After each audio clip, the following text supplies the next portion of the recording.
Okay, so Ibrahim Traore is so loved that even white people are lending their voices to the revolution.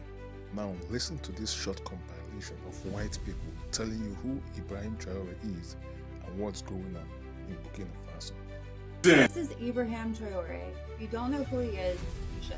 He is a shining example of what African countries could look like if European colonizers could keep their colonizing asses out of their countries. And yes, I do realize that I am a European descendant person talking about this, but I am specifically here to educate other white people so that way you guys know what's being done to disenfranchise places like Burkina Faso. Hey lovely people, I really don't know much about Burkina Faso or Captain Ibrahim Traore, but what I do know for an absolute fact is that if the United States military and politicians and the European military and politicians are saying that you're a bad guy that needs to be deposed in Africa, then you're doing something right and I stand with you. Viva Captain Traore and viva Burkina Faso. He's going to die. So why do I think Ibrahim Traore is going to die in the future? For sure. If you don't know, Ibrahim is the leader of Burkina Faso that took over the country with a military coup. The reason is quite simple. If you look at Gaddafi in 2011, if you look at Lumumba in 1961, one thing big leaders in Africa have in common is that all big leaders in Africa that want something great for Africa, that go against the will of the Western Europe or Europe, the West Europe, and the United States of America, they're not welcome.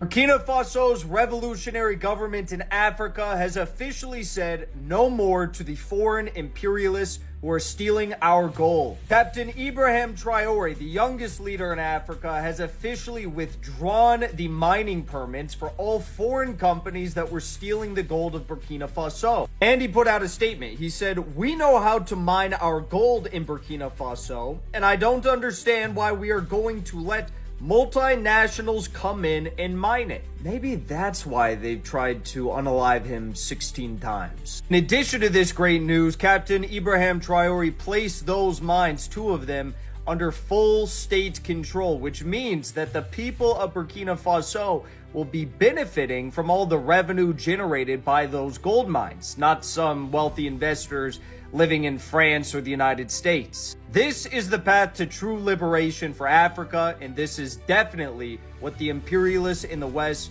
fear the most. Why are the Americans threatening Burkina Faso? Why is Trump going to back for the French and going after this guy? Why is the head of the U.S. AFRICOM, the Africa Command, talking about the need to secure Burkina Faso's resources? Because this guy is the boogeyman to European imperialism. He's a young black African Muslim Marxist who is digging out the French deep state in Africa. Most of the wealth of France is still stolen from Africa, and Traore is ending that system. Now, while Trump probably does not have any direct financial interest in the French Empire, there's what they always called the threat of a good example. The reason they tried to kill Fidel Castro so many times in blockaded Cuba was not just because of the loss of the banana fields and sugarcane fields. It was that if driving imperialism out of a country improves the standard of living in that country, then there's the threat of a good example of other countries replicating. So any country that dared to defy imperialism had to be severely punished. And what Brother Ibrahim has been doing and the Alliance of Sahel States have been doing has been improving the standard of living in their countries by using those resources for those countries, and that is a threat to imperialism worldwide. There's been something like 20 or 21 coup attempts or assassination attempts on him so far, and they're not going to stop. This guy is perhaps the single greatest threat to the imperialist world order right now. Captain Ibrahim Traore of Burkina Faso, he's been in the news again recently. Now, to explain this, I'm going to have to give you a little bit of a crash course in Burkina Faso history. So he took power of Burkina Faso in 2022 in what the Western media call a military coup, but what many Africans and many people in Burkina Faso call a revolution. You see, Burkina Faso was, it used to be anyway, a French colony. Now, it got its independence as the Republic of Upper Volta in 1960. However, the French never really went away. And like many other colonies that France had in Africa, they made Burkina Faso use their CFA franc, their French franc, which France doesn't even use anymore. And as a result of that, Burkina Faso had to go through French banks. and the French banks then could basically buy the resources from Burkina Faso at pennies on, well, the franc, which is quite a lucrative deal when you consider that Burkina Faso is Africa's 4th biggest producer of gold. And he made it his aim when he came to power to basically kick the French out and take control over the gold reserves in Burkina Faso. And guess what?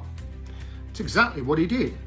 I mean, not only was it unfair that the French could basically have control over those reserves, buy the gold at a knockdown price, and have their French companies mine the gold and refine it and not pay any tax in that country whatsoever, but also they weren't giving back anything to the people of Burkina Faso.